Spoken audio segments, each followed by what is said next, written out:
Bonjour. D'abord, je remercie l'interlocuteur précédent de n'avoir pas directement traité cette question. Et je me dis que vous êtes complètement saturé par ce type de questions dans ce genre de salon. Néanmoins, je vais m'y appliquer. Alors, pour ce faire, je pense que le mieux, c'est que je vous présente notre façon d'aborder la question. Je vous présente des exemples d'études et également des exemples de réalisation. Maintenant, vous avez la chance d'entendre différents interlocuteurs et de pouvoir apprécier les différents points de vue sur ces questions. Donc, VSA se qualifie un peu comme ça, Unique Solutions. C'est un peu un jeu de mots parce que l'anglais permet d'enlever le S à Unique, ce que ne ferait pas le français, mais ça montre bien comment dire, notre souci d'aller chercher la spécificité et la singularité dans les projets, de telle sorte à ce que lorsqu'on fait un projet, finalement, ce projet devient central et on regarde les règles qui semblent sortir et émettre de ce projet. Donc le bureau, c'est une équipe d'une cinquantaine de personnes, à la fois présente en Asie, également en France, à Lille. Un directeur adjoint, Jérôme Damien, moi-même au milieu, un directeur général, Robert-Yann Bonsanten, qui est en train de filmer au bout de la pièce. Voilà, bonjour. Et un pôle éco-conception qui est formé essentiellement de personnes plutôt jeunes au bureau. Et c'est plutôt pas mal parce que ces personnes sont peut-être mieux disposées que nous, qui avons des réflexes et déjà des a priori, des opinions sur comment faire et comment fabriquer. Donc 30 ans d'existence, moi je travaille là-bas depuis bientôt une vingtaine d'années. Et sur les questions éco-conception, sur les questions biosourcées, bilan bas carbone, eh bien on est un peu comme tout le monde, c'est-à-dire qu'on cherche et on trouve, mais je dirais que c'est en cours, et les solutions toutes faites ne sont pas encore en place comme elles peuvent l'être sur d'autres systèmes de façade. Et donc, quelle est la problématique de ce type de façade? C'est un peu comme sur tous les types de façades. On va chercher à coordonner différentes grandeurs. Donc ici, la grandeur de la masse carbone, du poids carbone, avec la performance. Alors on imagine qu'on est en l'an 90-2000 et qu'on met en place une isolation de façade. 100 mm, ça nous convient. On ne sait pas encore que ça pèse 4,2 kg de CO2 par unité de façade. Plus tard, maintenant, 2020-2025, on remet en place une nouvelle isolation pour cette façade. Elle est plus épaisse. Son poids carbone, c'est-à-dire que le poids qu'elle fait peser sur l'environnement en tant que composant, a doublé. Donc tout de suite, nous, on voit que voilà, on se dirige vers la performance et le bilan carbone est moins bon. Donc on essaye d'agir, on met en œuvre un isolant biosourcé. L'isolant biosourcé n'est pas nécessairement capable de compenser la perte en bilan carbone de l'augmentation de l'épaisseur d'isolant qu'on a mis en œuvre sur 20 ans. Et puis l'isolant est biosourcé, on doit mettre en place un écran feu qui lui-même représente un poids carbone important. Et alors on se pose la question, mais alors on est en train de mal concevoir, qu'est-ce qui se passe? En fait, ce qui se passe, c'est qu'on a augmenté la masse, et le bilan carbone augmente avec la masse, et on a augmenté le nombre de composants. Et donc comment faire pour aller vers une conception qui va vers la performance et qui abaisse la quantité de carbone? Mais il faut voir plus grand, c'est-à-dire que ce petit morceau de façade que je vous ai présenté au début, en fait, on va dire que c'est une ossature bois. Et comme c'est une ossature bois, on devait déjà mettre un panneau de contrevent. Donc, proportionnellement, l'incidence de l'écran feu baisse. Et ensuite, ce panneau est plus épais, et je peux m'en servir pour faire de la protection solaire.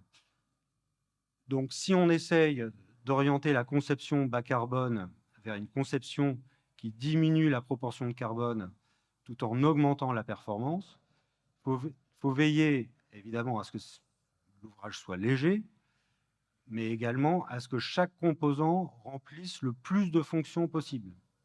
C'est en fait la seule solution. Donc, il faut voir la conception qu'on est en train de mettre en œuvre comme la conception, le principe de conception le plus grand possible. Et on peut espérer que le bilan carbone de conception baisse. Le schéma que je vous présente, c'est un schéma qui pourrait correspondre à un bilan carbone intermédiaire entre un bilan carbone de produit, de façade, et un bilan carbone calculé global pour le bâtiment. Donc, nous, en tant que concepteurs, ce qu'on essaye de voir, c'est comment on peut agir sur cette question au sein de nos conceptions. Les industriels font des progrès sur la question produit. Les méthodes de calcul plus générales, évidemment, permettent de réinjecter une espèce de gain carbone lié à l'augmentation des performances du bâtiment dans la conception.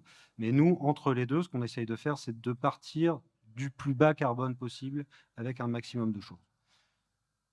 Donc on s'est fabriqué ce graphique qui désigne 8 aspects très génériques de la conception bas carbone en façade. Donc il y a les 3 termes les plus courants et les plus usuels entendus. À l'horizontale, il y a ces 2 sujets de mutualisation et de simplicité qui est en constante présente dans nos réflexions.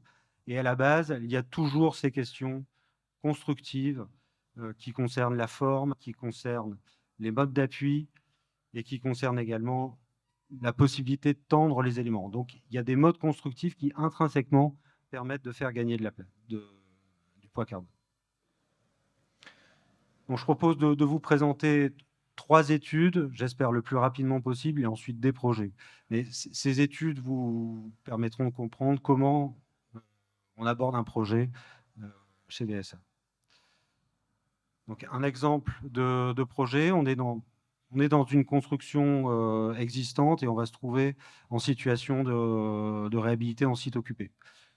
La 3D ne le montre pas, mais c'est pas très grave. Ce projet, il est très inspiré d'une référence qu'on a au bureau, qui est une référence de réhabilitation en site occupé de logement, et également très inspiré, pour une autre part, d'une recherche qui consiste à imaginer des systèmes de façade qui ne s'appuient pas d'étage en étage, mais de poteau à poteau, et qui, de cette façon-là, sont indépendants des mouvements des planchers et permettent d'envisager une construction sur site stratifié par niveau. Donc, la première décision d'intervention, c'est de ne pas intervenir partout. Sur une façade voile percée, on va intervenir essentiellement au niveau des baies, à hauteur des baies. Et sur la façade qui ne dispose pas encore d'allège, on va les fabriquer.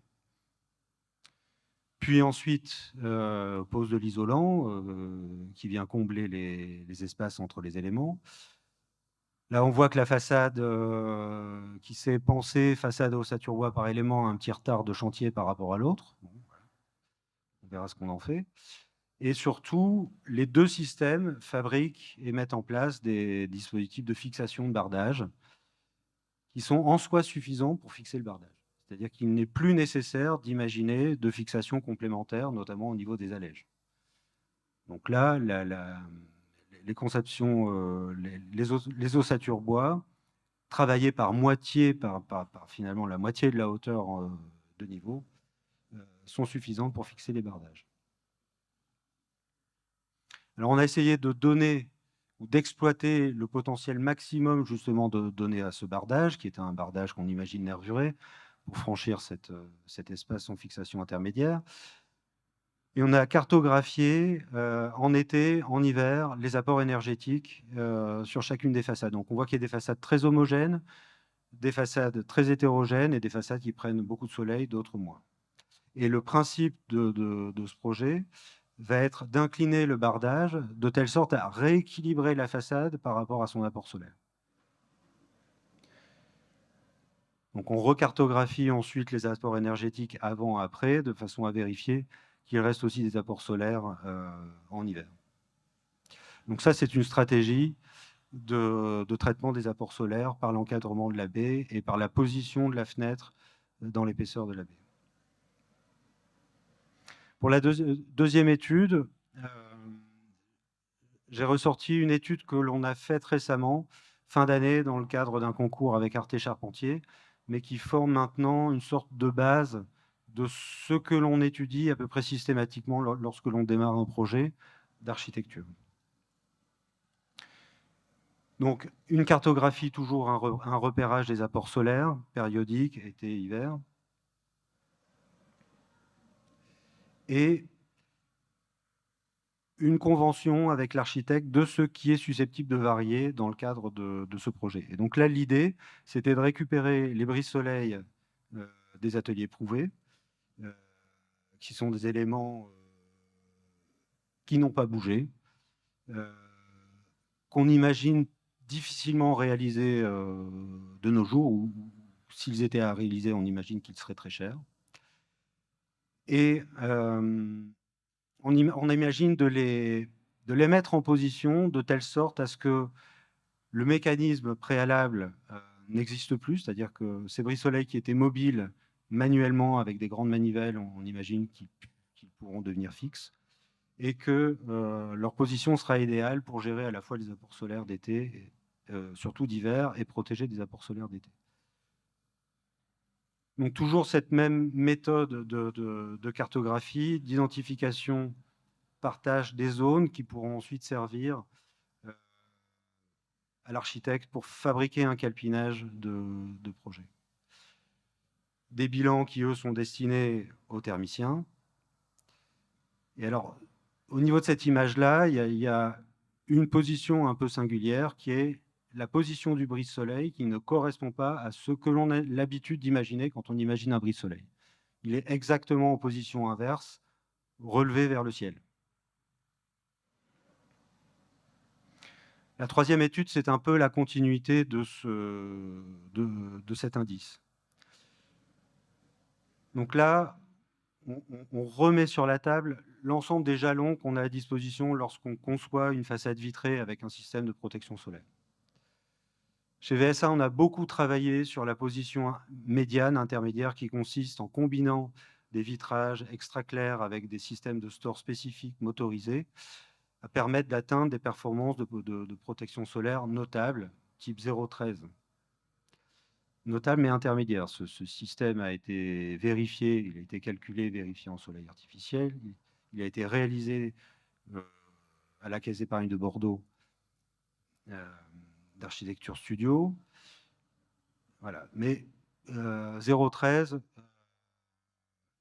je dirais qu'on a de plus en plus de mal à le défendre dans les projets avec les thermiciens. Même si les retours d'expérience, notamment à Bordeaux, sont bons, mais le réchauffement climatique aidant, on peut comprendre que les critères et les objectifs sont augmentés. Donc on peut les augmenter avec des systèmes plus sophistiqués, de type double pot. C'est ce que l'on a réalisé au Luxembourg.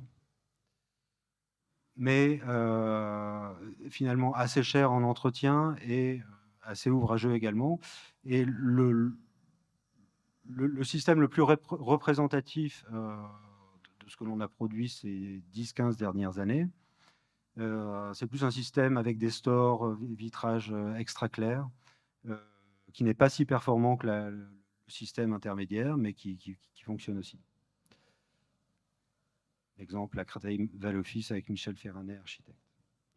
Bon, maintenant, on ne sait pas trop quelle raison, mais les brise-soleil extérieurs, les stores extérieurs deviennent des prérequis de la commande. C'est-à-dire que la commande ne se traduit plus par une performance à atteindre, mais par un système à mettre en œuvre. Donc c'est intéressant, il existe de bons produits, brise-soleil, toile. Alors ça, c'est une photographie d'un projet de Lotz des années 70, avec l'état actuel de ce projet. Donc on voit que les systèmes de protection solaire par Storban, très intéressant, question de la vue et de la variabilité de la protection solaire, ont tous été remplacés. On peut imaginer que ces stores soit n'ont pas été entretenus, soit ont été cassés. Maintenant, si on regarde la question du bilan carbone, en comparant les différents systèmes de la planche et en regardant ce que aluminium veut dire par rapport à toile, donc ça c'est la ligne du dessous, et ce que motorisation veut dire par rapport à manuel, ça c'est la ligne du dessus. Donc, le fait de motoriser et le fait d'utiliser de l'aluminium pour les brise-soleil, c'est pénalisant pour le bilan carbone. Et encore plus dans le cadre d'une façade double pot, pour laquelle il faut rajouter une menuiserie extérieure. Donc la question se pose comme ceci. Les BSO permettent de passer d'un état de vitrage sans protection solaire à un état de vitrage avec protection solaire, mais ils peuvent tomber en panne. Ils sont pénalisants d'un point de vue du bilan carbone. Donc, est-ce qu'on peut réussir à imaginer un système de brise-soleil fixe qui, lui, ne tombe pas en panne? Donc, pour ça, on imagine utiliser la course du soleil, ou la variabilité de la course du soleil été-hiver. Cette variabilité, on l'examine. Tous ces exemples sont faits pour une orientation sud, mais on l'examine avec des principes de pas et de proportion entre les lames et des principes d'inclinaison. Ça nous donne des résultats été-hiver où on voit que finalement, en hiver, il y a une position qui nous permet encore de recevoir beaucoup d'énergie, et en été, finalement moins. Et cette variabilité reste intéressante, c'est-à-dire qu'en hiver, on va pouvoir bénéficier de la quasi-totalité des 85% d'énergie, et en été, bloquer 70% d'énergie entrante. Donc finalement, on arrive à imaginer une position de brise-soleil fixe extérieure, à performance variable, et qui permet de faire varier aussi la performance de la fenêtre de façon naturelle au cours de l'année. Évidemment, ce système, à l'ouest, va avoir tendance à s'incliner, et on pose la question, on vous pose la question, on se pose tous la question de savoir si on a envie d'avoir des brises-soleil inclinés en façade ouest.